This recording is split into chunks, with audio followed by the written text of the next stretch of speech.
माननीय मुख्यमंत्री जी के रूप में जो हेमंत सोरेन जी चौथी बार लिए हैं शपथ, तो उनको भी हम बहुत बधाई देते हैं और माननीय कल्पना सोरेन जी को भी बहुत बधाई देते हैं। इन लोगों ने भी काफ़ी मेहनत किया है और फिर से जनता ने इन्हें जनादेश दिया है, तो हम इसका स्वागत भी करते हैं। लेकिन एक आग्रह ज़रूर करना चाहेंगे कि हम भले ही विपक्ष में हैं, लेकिन विपक्ष में रहने के बाद में भी एक हमारा अगर ये सुझाव लेना चाहेंगे तो हम ज़रूर देना चाहेंगे कि पक्ष विपक्ष को आप साथ में बैठा करके मिला करके और जो भी सुझाव आए जो राज्य हित में हो उसे लेकर के काम जरूर करें।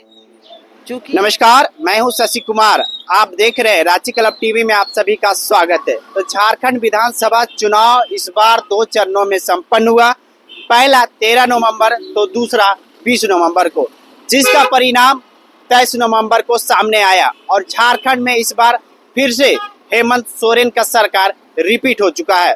तो इसी को लेकर हमारे साथ जुड़े हुए हैं कोडरमा के विधायक नीरा यादव। तो चलिए क्या कुछ कह रहे हैं सुनते हैं।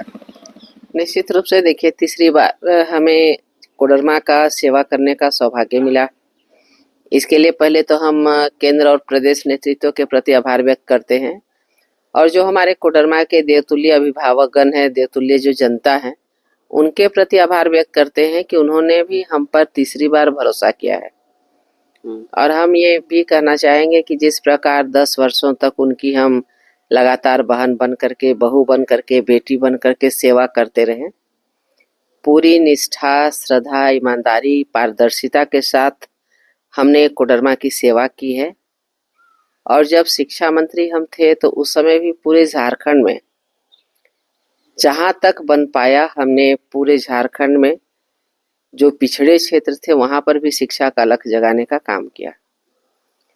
और आप देखे होंगे कि जहाँ पर सुदूरवर्ती क्षेत्र, अगर हम अपनी कोडरमा की बात करें तो सतगावा जैसे सुदूरवर्ती क्षेत्र, जहाँ पर कि बेटों को तो पढ़ने के लिए मान लीजिए वो कहीं भी रह करके पढ़ाई कर सकते थे, लेकिन हमारी जो बेटियाँ जिनको कि अगर वो पढ़ने में भी अच्छी हैं और अगर उनका परिवार समृद्ध नहीं है, हॉस्टल में डाल करके नहीं पढ़ा पाता है, तो वो उस शिक्षा के लिए वंचित हो जाती थी।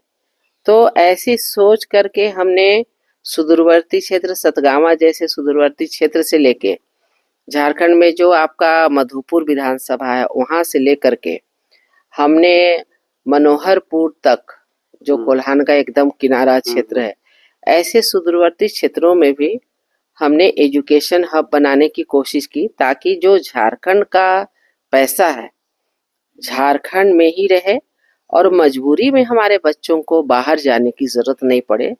और इसके साथ ही साथ एजुकेशन हब झारखंड ही बन जाए और जिससे कि बाहर से लोग झारखंड में उस शिक्षा के लिए, पढ़ाई करने के लिए आए और यहाँ का जो संसाधन है ये यहीं रहे और बाहर से भी हमारा संसाधन झारखंड में आए। इसकी हमने पुरजोर तरीके से कोशिश किया था, एक रोड मैप बना करके, और काफ़ी बदलाव देखने को मिला था।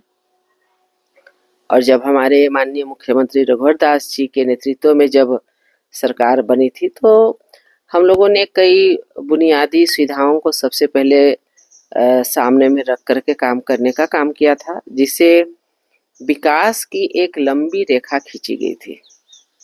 और साथ ही साथ अगर कहीं भी जन समस्याएं आती हैं, वो समस्या को कहाँ पर रख सकते हैं, तो इसके लिए जन संवाद जो लगता है हर एक मंगलवार को होता था। तो हर एक मंगलवार को लोग अपनी शिकायतों को, अपनी समस्याओं को रखते थे और उसमें सिर्फ समस्याएं नहीं रखते थे, उसका निष्पादन भी यथाशीघ्र होता था।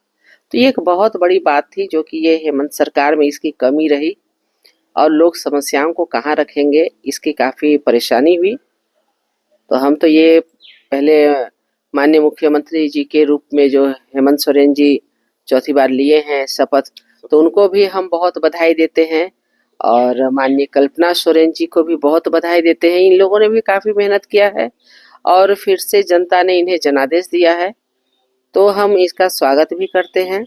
लेकिन एक आग्रह ज़रूर करना चाहेंगे कि हम भले ही विपक्ष में हैं, लेकिन विपक्ष में रहने के बाद में भी एक हमारा अगर ये सुझाव लेना चाहेंगे तो हम ज़रूर देना चाहेंगे कि पक्ष विपक्ष को आप साथ में बैठा करके मिला करके और जो भी सुझाव आए जो राज्य हित में हो उसे लेकर के काम जरूर करें। क्योंकि हमें पक्ष हो या विपक्ष ये तो लोकतंत्र की सुंदरता है, लेकिन आप ऐसा कार्य करें कि सबका साथ सबका विकास ये भाजपा का एक संकल्प है। लेकिन आपके लिए पक्ष हो या विपक्ष सभी लोग अपने हैं, सभी सरकार की ही योजनाओं को लेकर अपने क्षेत्र में जाएंगे, तो उसका अच्छा से कार्य हो, अच्छे से उसकी जो कार्यान्वयन का ये है वो हो सके। और समस्याएं अगर है तो लोग उस समस्या को कहाँ पर रख सके, इसके लिए जनसंवाद करे तो अच्छा रहेगा। लोग चाहेंगे कि हमें भाई कहाँ पर जाना है, समस्या को रखना है।